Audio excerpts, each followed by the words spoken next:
Cada uma dessas peças das coleções de louças do novo Museu do Ipiranga contém um pouco da nossa história e hoje eu vou contar tudo para vocês.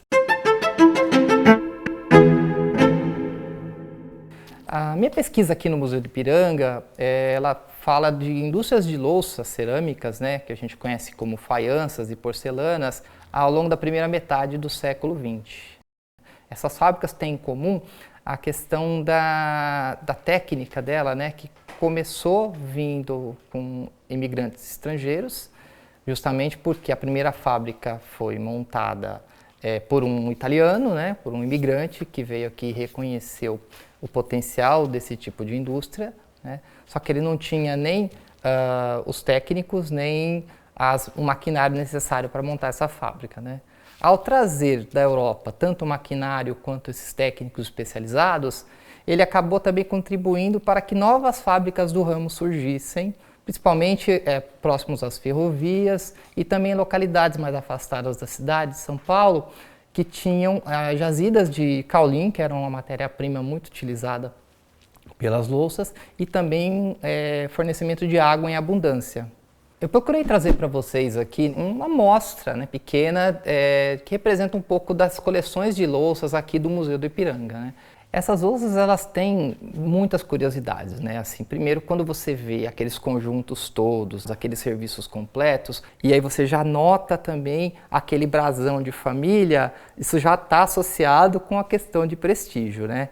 Por outro lado, você também vai encontrar esses objetos que não têm assim tanta pompa, mas são objetos interessantes. Por quê? Porque eles remetem diretamente ao cotidiano de muitos que estão aqui, né? A louça nacional, ela surge, né, como um mercado que já estava estabelecido por louças estrangeiras, tá? Então se surge aqui o interesse de fabricar no Brasil esses artigos, tá? Mesmo essa louça que a gente tem de mais comum do uso cotidiano, ela também era importada. Ela vinha principalmente da Inglaterra e se procurou produzir aqui justamente o mesmo tipo de artigo. Mas se reconhecia também que aquela porcelana mais sofisticada, que também vinha do exterior, ela também tinha um mercado aqui. Então houve o esforço de muitas fábricas em tentar produzir objetos com esse mesmo rigor técnico, com essa mesma estética elaborada, né, que é dos artigos estrangeiros. Essa sopeira que nós temos aqui, quer dizer, é um desses exemplos dessas louças importadas, né? É uma sopeira de origem francesa e curioso a gente notar que essas peças já eram encomendadas justamente com o brasão da família que tinha feito essa encomenda, né? Mas além assim da questão do brasão, a gente pode notar também essa preocupação, né? Essa brancura da peça, as decorações em ouro, né? Esses detalhes de design.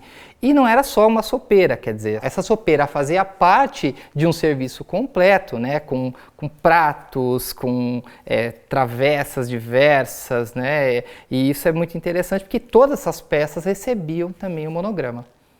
A segunda peça que eu vou apresentar para vocês é uma tigela que é fabricada pela Cerâmica Mauá. Essa peça, por exemplo, é de meados da década de 40, a gente consegue afirmar por conta da marca. A diferença que a gente vê, né, do padrão de uma porcelana que é muito mais branca, né, assim, reluzente, para esse tipo de louça que a gente chama de faiança, é justamente que por conta da composição ali dos materiais, né, essa aqui é um pouco menos de caulim do que a porcelana. Então a gente consegue perceber, inclusive, nessa coloração, ela não é tão branca e também a gente percebe que a espessura do material é maior. Primeiro porque era um objeto para uso realmente cotidiano ali e tal, para ser mais resistente, e outra que tecnicamente você fazer uma louça mais fina, né, com uma espessura mais fina, o material também tinha que ser mais resistente, né? E no caso a louça é menos resistente do que a porcelana.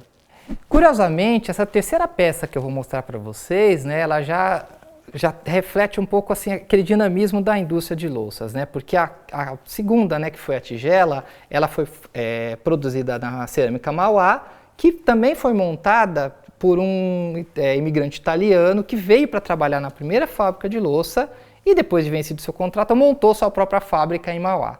Assim como esse primeiro, também o Zap, né, que era o dono da indústria que fabricava essa belezura aqui, ele também era um técnico muito reconhecido na área, que assim que venceu seu contrato também montou uma fábrica lá na Vila Prudente. Mas a gente já percebe o quê? Enquanto aquela tigela era um objeto mais básico, de uso cotidiano ali, resistente, né? Essa já tem toda uma delicadeza nas formas da decoração, um objeto que tem que ser manuseado com muito cuidado, justamente, e servia justamente para ficar exposto, né? Bom, essa aqui é a quarta peça, né? Assim, nada mais familiar, principalmente para nós paulistas, do que uma xícara de café, né? Mas que guarda também outras curiosidades, né? Além de ser um objeto que tem uma preocupação muito grande com o design, a gente vê que, inclusive, na asa você tem ali um grãozinho de café, justamente, né? É uma peça ligada ao quarto centenário de São Paulo, então é uma peça comemorativa. Então, numa peça só, a gente tem muita informação, né? O design, a decoração, o que está se comemorando e principalmente esse hábito de se tomar o cafezinho. Essa peça aqui, né, nossa quinta peça, se a gente tinha o cafezinho, né, que é um hábito super popular, interessante, né, gostoso, a gente passa então a ver objetos que mostram para a gente hábitos que hoje estão em desuso, né? Quer dizer, não que hoje não haja fumantes, mas o hábito de se ter um cinzeiro como peça de decoração até nas salas, né? Isso caiu um pouco em desuso, né?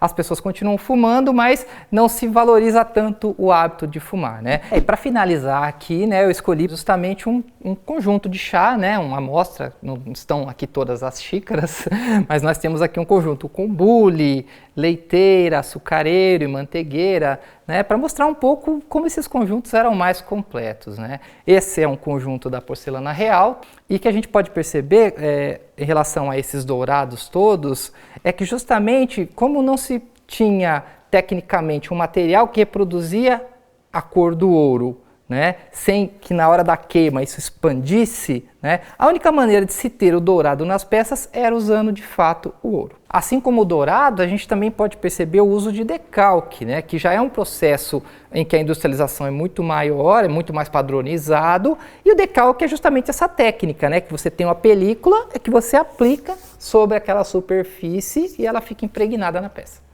Essas peças que eu mostrei para vocês aqui, elas estarão na exposição, né, que vai marcar, uma das exposições que vai marcar a reabertura do novo Museu do Ipiranga, que é a exposição Comunicar Louças. E o objetivo de trazer essas peças para vocês aqui é justamente mostrar que o museu é um lugar de encontros e que está aberto para todos. O Museu do Ipiranga está se modernizando. O edifício inteiro está sendo restaurado para preservar o patrimônio e atender melhor seus visitantes. O museu tem algumas paredes que foram feitas com fibras da palmeira de Jussara, cujo fruto é um tipo de açaí. Essas paredes foram construídas em pau a pique, uma técnica artesanal de construção que já foi muito comum em São Paulo. No novo Museu do Ipiranga, o visitante poderá ver como essas paredes são por dentro.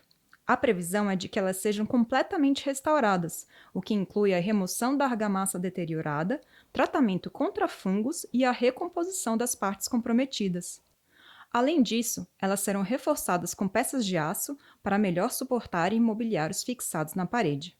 Em 2022, esse espaço que fica no último andar do edifício irá acomodar a exposição Comunicar Louças.